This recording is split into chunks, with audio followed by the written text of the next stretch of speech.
का मुकम्मल तौर पर खात्मा नहीं हो जाता तब तक स्कूल नहीं खुलने चाहिए, ये भी एक राय है। सितंबर से स्कूल खोलने के ऐलान पर हमने सोचा कि वालिदैन पर का इस पर मौक़िफ़ लेना ज़रूरी है। हमने कुछ वालिदैन की इस पर राय भी ली, उनका क्या कहना था ज़रा सुनिए। भी से खोल देना चाहिए, लेकिन SOP के मुताबिक खोलना चाहिए और बच्चों को जो है ना सेफ्टी मैयर इख्तियार करना चाहिए। स्कूलों को खोल देना चाहिए, बच्चों की तालीम काफ़ी हट चुका है SOP को फॉलो करते हुए। अब खुल जाना चाहिए, मास्क पहन के जाना चाहिए, बच्चों को काफ़ी अरसा हो गया है, एहतियात ज़रूरी है।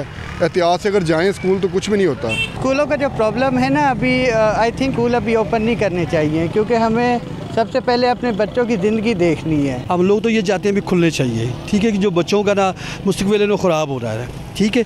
जब खुल जाएंगे तो हम लोग तो खुश हैं, लेकिन मुझे मुश्किल नज़र आती है। बच्चों की एहतियात करनी चाहिए, स्कूल तो खुलना चाहिए, अच्छी बात है बच्चों के लिए।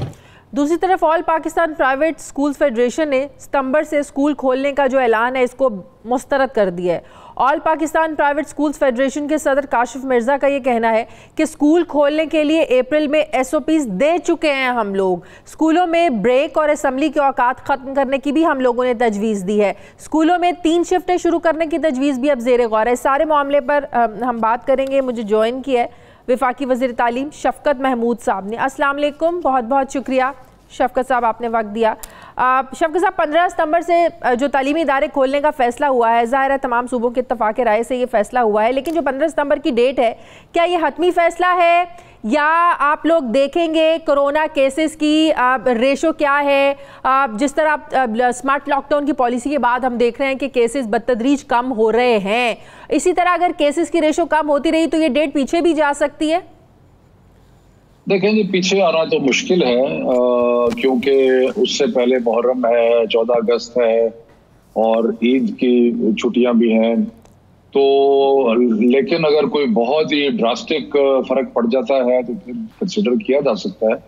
लेकिन हमने 2 महीने की डेट इसलिए दी है कि इस दौरान हमें पता लगता रहे कि जो बीमारी की सूरत हाल है वो कैसी है, क्योंकि हम बच्चों की सेहत पे सौदा नहीं कर सकते और इसलिए हमने ये फैसला किया है कि 15 सितंबर से पहले हम कम से कम 2 या 3 दफ़ा बैनुल सूबाई मीटिंग करेंगे ताकि उसके अंदर आपस में मशवरा कर सकें कि बीमारी की सूरत हाल क्या है।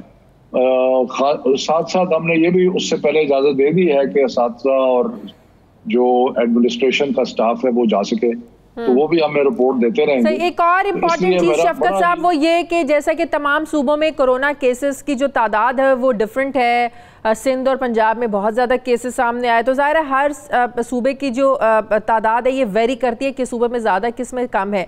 तो इस तरह अगर किसी सूबे में केसेस की रेशो उस तरीके से कम नहीं होती है, केसेस रहते हैं, तो क्या फिर सूबों पर छोड़ देंगे, सूबे खुद अपना वो फैसला करेगा, फिर विफाक का क्या रोल रह जाएगा, फिर कैसे फैसला होगा? एक वक्त में तो फिर तालीमी इदारे नहीं खुल पाएंगे पूरे मुल्क में।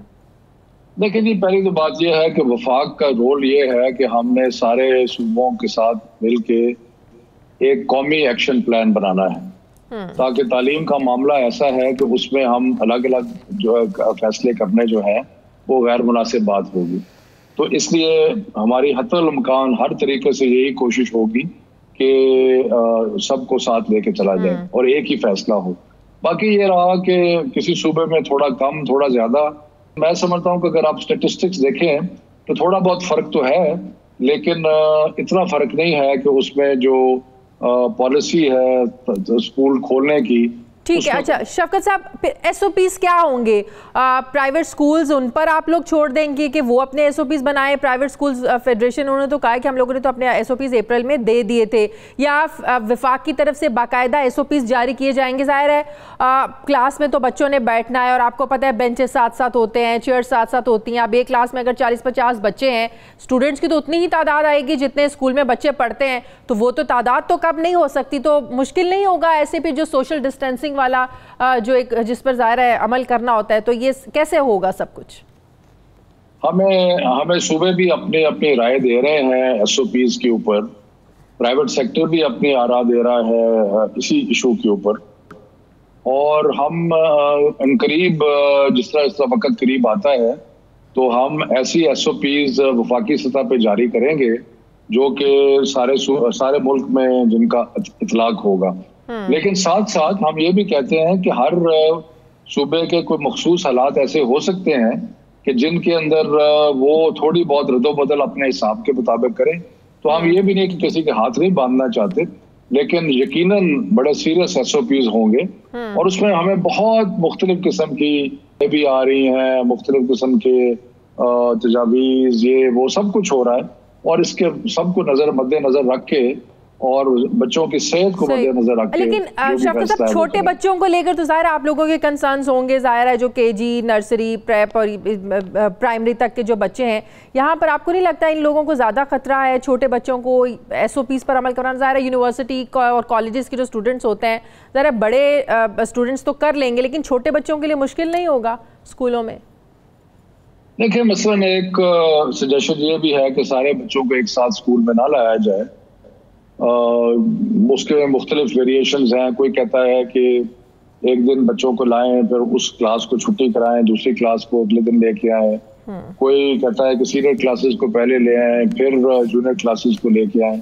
तो ये मुख्तलिफ तरीकों से जो है सजेशंस आ रही हैं, तो इन सबको जहन में रखेंगे कि कोई ऐसे काबिल अमल फार्मूला हो। फार्मूलाज तो बहुत होते हैं, लेकिन ऐसा फार्मूला नहीं होना चाहिए कि जिसपे अमल ना हो सके। तो इसलिए काबिल अमल फार्मूला को सामने रख के बनाएंगे। और अच्छा शाफिर साहब, जो इम्तिहानात डिले हुए थे, मुलतवी हुए थे, वो दोबारा शेड्यूल आप लोग कब जारी करेंगे? मेडिकल के तलबा यूनिवर्सिटीज जिन्होंने दाखिला टेस्ट देना, उसमें तो आप लोगों ने नरमी कर दी है? नहीं, वो तो हमने, हाँ वो तो कर दी, वो तो हमने नहीं, वो इजाजत दे दी हमने। हाँ जी, वो हमने लेकिन PhD, MPhil और जो बाकी कुछ रहते हैं जो इम्तिहानात मुल्तवी में, वो शेड्यूल कब जारी होगा? ये सब इम्तिहानात पे हमने SOPs के साथ इजाजत दे दी है, क्योंकि अभी देखें ना 8वीं 9वीं 10वीं 11वीं 12वीं के तो हमने 9, 10, 11, 12 की तो हमने पॉलिसी अनाउंस कर दी है ना, तो उसके इम्तिहान नहीं होंगे क्योंकि वो हमने सबको प्रमोट कर दिया।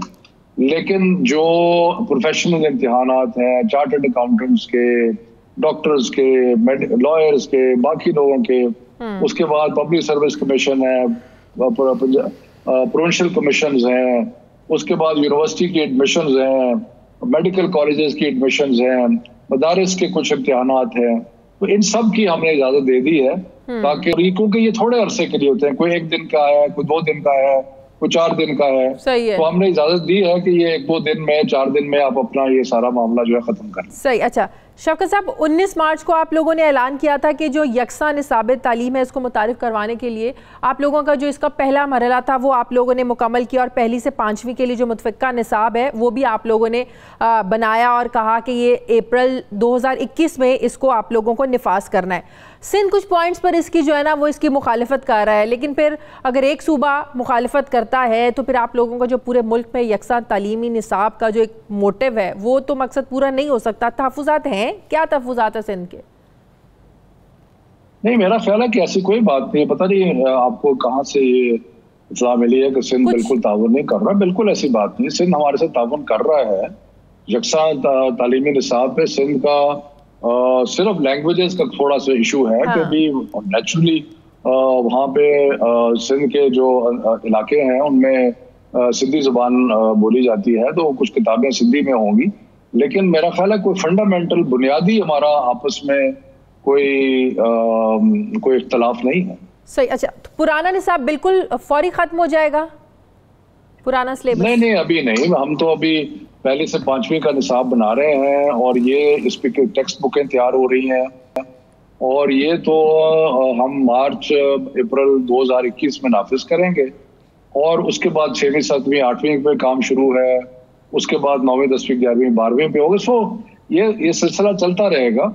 लेकिन इस तरह मसला अगर 5वीं तक हम तालीम जो निसाब करते हैं तो जो इस वक्त निसाब है और इसमें जो बहुत बड़ा फर्क है जो एम्फर करने की जरूरत है वो ये है कि ये निसाब एलीट प्राइवेट स्कूलों से लेके सबसे छोटे मदरसे में भी यकसा तौर पे नाफिज हो। सही। इसका मतलब उर्दू मीडियम, इंग्लिश मीडियम, दीनी मदारिस सबके लिए एक ही निसाब सब पर लागू होगा? सब के लिए एक ही निसाब होगा। किताबें भी इंशाल्लाह पहले 5 साल में तो हम कोशिश कर रहे हैं कि एक ही। सही, बहुत शुक्रिया। वफाकी वज़ीर तालीम शफकत महमूद साहब हमारे साथ थे।